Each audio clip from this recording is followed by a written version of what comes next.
মানুষের জান কবজ করে কে? মানে মানুষ যে মারা যায় তখন কোন ফেরেশতা তার জান কবজ করে বলো? আজরাইল আলাইহিস সালাম। আসসালামু আলাইকুম। ওয়ালাইকুম আসসালাম। কেমন আছো? আলহামদুলিল্লাহ ভালো। তুমি কই চলে আসছো? নানু বাড়িতে। তোমার নানু বাড়ি কোথায়? এই যে এটা আমার নানু বাড়ি ওই সাইড। নাম কি? গ্রামের নাম কি? কান্দাপাড়া। জেলার নাম কি? কান্দাপাড়া। আচ্ছা, জেলার নাম মনে নাই? না, ভুলে গেছি। সিরাজগঞ্জ জেলা।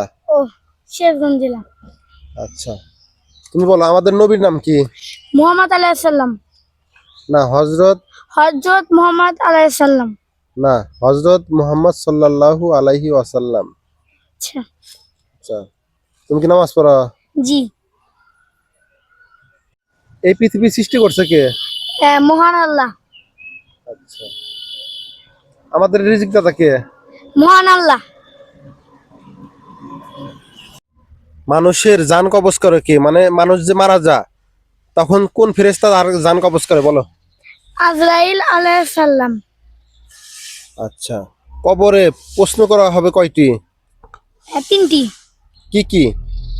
হ্যাঁ, তোমার রব কে? তুমি সারা জীবন কি করেছো? হুম। তুমি কি না, এবং তোমার নবী কে? বন্ধুগণ, আমাদের ভিডিওটা ভালো লাগলে ভিডিওটা শেয়ার করে দিবেন। আমাদের আইডি ফলো দেওয়া না থাকলে আপনারা সবাই ফলো দিয়ে দিবেন।